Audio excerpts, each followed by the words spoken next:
Bonjour et bienvenue dans Les Inspirantes, le podcast de Valenciennes Métropole en faveur de l'égalité. Aujourd'hui, nous nous retrouvons pour parler d'économie, enfin plutôt d'une économie porteuse de sens, l'ESS, l'économie sociale et solidaire. Pour les moins avertis d'entre nous, l'ESS englobe toutes les activités économiques qui ont à cœur la solidarité, le bien-être des êtres humains et le respect de l'environnement. Mais en pratique, ça veut dire quoi et ça donne quoi ? Eh bien, de nombreux projets permettant d'illustrer la diversité des initiatives de cette économie au service de l'humain. Par exemple, l'Association pour le maintien d'une culture paysanne qui permet aux agriculteurs un revenu décent grâce à l'adhésion de consommateurs qui s'abonnent à un panier de légumes hebdomadaire. C'est aussi des restaurants d'insertion qui proposent des produits locaux, frais et de saison et qui donnent la possibilité à des personnes en situation de handicap de trouver leur place dans le monde du travail. Mais ça peut également être une auto-école solidaire qui permet aux personnes bénéficiaires de minima sociaux ou en recherche d'emploi de financer une partie du permis de conduire. On a aussi les clubs d'investisseurs solidaires, les cigales, qui soutiennent la création et le développement d'entreprises locales via l'investissement et l'accompagnement. Ou alors, également, un atelier d'aide à la réparation de vélos ou une association de quartier proposant des ateliers créatifs à partir de récupération. La liste est longue pour réinventer l'économie. Valenciennes Métropole a décidé d'agir directement en soutenant ces initiatives au travers d'un plan de développement de l'économie sociale et solidaire pour la période de 2021 à 2026. Pour cela, des appels à projets sont lancés et ils permettent le financement de projets en création grâce à des aides financières, des subventions. Depuis 2017, une vingtaine de projets de la sorte été soutenus, dont le Baragraphe, dans lequel nous sommes aujourd'hui, ici à Marly. Nous rencontrons aujourd'hui Marine Valenti. Marine Valenti, bonjour. Bonjour Émilie. Vous êtes en reconversion professionnelle et nous sommes aujourd'hui ici chez Oscar, à Marly. Oscar, c'est un tiers-lieu créé et animé par la FLAC. La FLAC, Fédération locale alternative et culturelle. C'est bien ça ? C'est exactement ça. Je ne me suis pas trompée, parfait. Alors, vous avez un parcours pour le moins atypique. Pouvez-vous nous expliquer ce qu'est votre parcours ? Alors oui, j'étais professeure des écoles pendant 15 ans dans le bassin du Valenciennois. Ouais. Et donc en juin, j'ai obtenu une rupture conventionnelle. Et donc voilà, je suis devenue étudiante et j'intègre donc le Master 2 de développement local et économie solidaire à l'université de Valenciennes-du-Mont-Bui. Et dans le cadre de ce master, vous devez faire, vous faites en alternance. Exactement. Voilà, vous le faites aussi ici, C'est ça. chez Oscar. C'est ça. Est-ce que vous pouvez nous expliquer ce que vous y faites ici, Oui, justement ? Alors, donc ouais, je suis en contrat pro ici. Bon, je découvre, hein, c'est un milieu que forcément je connaissais pas. Et donc là, je suis chargée d'animer le lieu, donc de faire l'intermédiaire entre les personnes, les artistes, les acteurs culturels du Valenciennois qui voudraient intervenir ici. Et donc, je fais un petit peu l'intermédiaire, j'organise, prends les rendez-vous pour que ça se passe bien. Quel genre d'artiste vous pouvez recevoir ?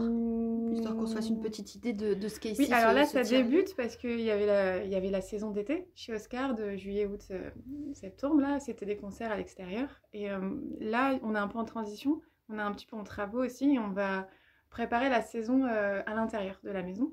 Donc, ça va changer un petit peu. Là, donc, c'est le début. On accueille ici, par exemple, des cours de yoga. Ouais. Donc, voilà, je suis l'intermédiaire aussi avec la prof de yoga. Il y a aussi un accueil de la couture. On va accueillir bientôt des conférences. Donc, il y a des personnes qui viennent pour des associations qui voudraient aussi louer le local. Et j'interviens aussi hors les murs. Chez Oscar, l'idée d'Oscar, c'est aussi d'intégrer des personnes qui seraient éloignées de la culture et d'aller aussi à la rencontre des publics. Donc, par exemple, je vais à l'université du Mont-Bui pour voir qu'est-ce qu'on pourrait proposer qu'est-ce qu'on pourrait leur proposer pour D'accord.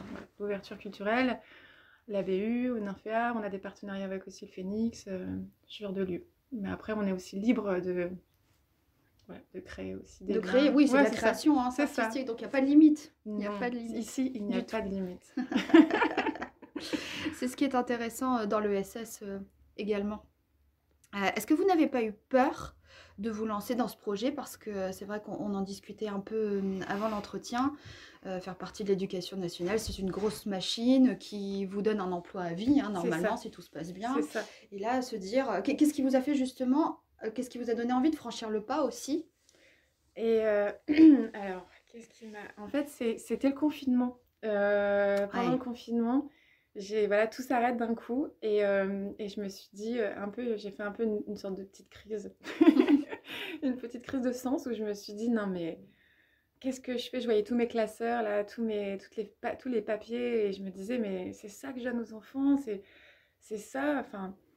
Et au même moment, il y a une circulaire qui est sortie pour la rupture conventionnelle. Et là, tout de suite, dans ma tête, ça a fait le lien et je me suis dit, c'est ça que je dois faire. Bon, voilà, ça vient pas de nulle part, ça a germé déjà et je me questionnais beaucoup sur l'éducation, comment on élève les enfants. Et voilà, à ce moment-là, je me suis dit, c'est ça que je dois faire. Donc oui, j'ai eu très très peur. Ouais, mais beaucoup se poser des questions sur le sens de ce que l'on C'est fait ça, par rapport au travail, la valeur c'est ça. travail. On va revenir au baragraphe. Le baragraphe est un projet qui est financé par Valenciennes Métropole selon certains critères qui sont ceux de l'ESS. Et ce qui, pour ne pas perdre les auditeurs et auditrices, le baragraphe va venir s'implanter ici, chez Oscar. Donc, c'est un peu la boîte dans la boîte. C'est ça. L'Oscar, qui est un tiers-lieu créé par la FLAC, et le baragraphe qui est une association.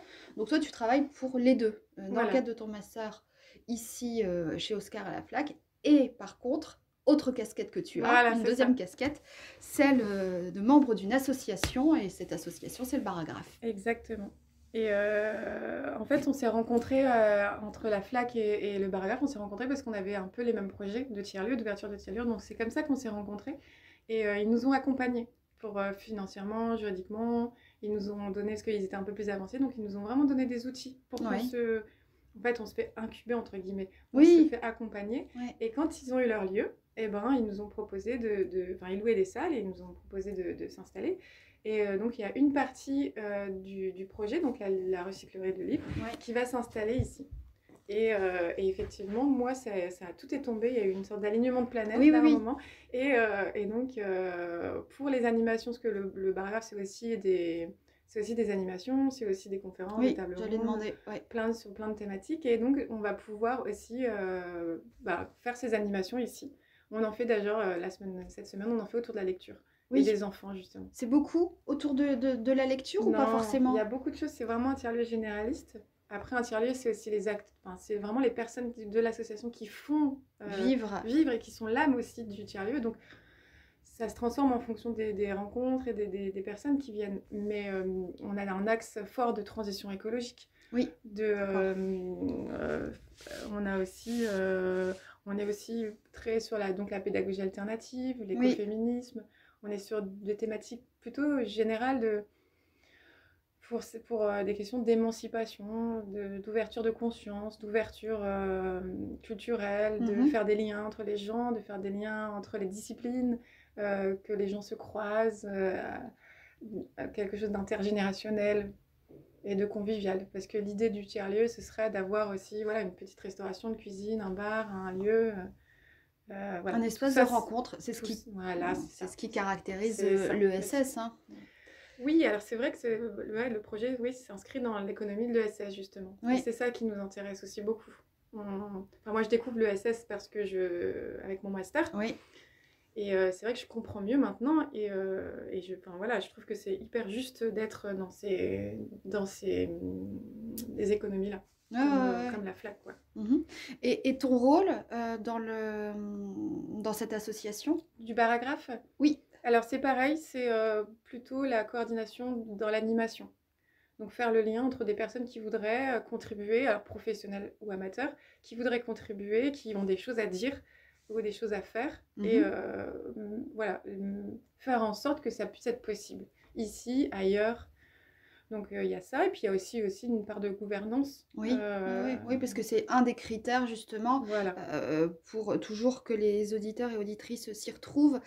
Valenciennes Métropole subventionne des projets selon certains critères. c'est ça. Et c'est vrai que la gouvernance en fait partie. Oui, c'est ça. Ça fait partie des piliers de Oui, l'économie sociale et solidaire, et Ouais, c'est ouais. vrai que la gouvernance, moi, c'est ce qui m'intéresse beaucoup, parce Mhm. que justement, elle est partagée, et on essaie justement de créer d'autres liens et de faire vivre justement une démocratie un peu plus réelle, qu'on Mhm. appelle plutôt sociocratie d'ailleurs. Oui, Et c'est vraiment comment on s'organise. c'est ça, Et comment on c'est ça que s'organise. j'adore, Ouais. parce que ça redonne le pouvoir aussi aux personnes Mhm.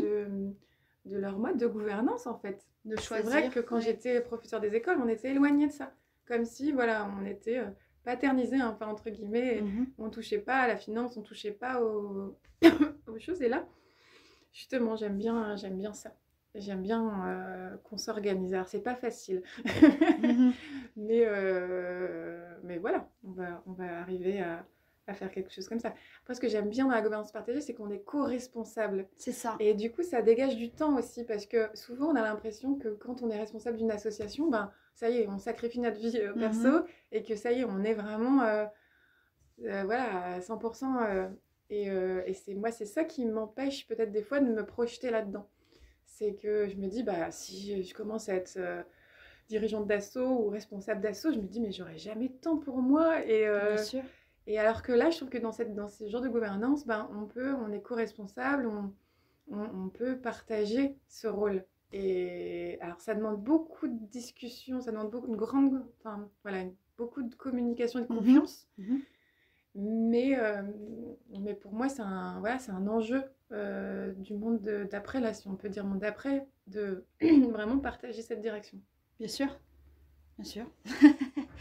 Marine, on va en venir à votre projet, parce que projet professionnel, mais aussi projet de vie, hein, on l'aura compris, avec un changement des mentalités, une philosophie de vie qui est plus en phase avec ce que vous êtes et ce que vous avez envie de donner. Vous avez un autre projet, il me semble, que vous souhaiteriez développer.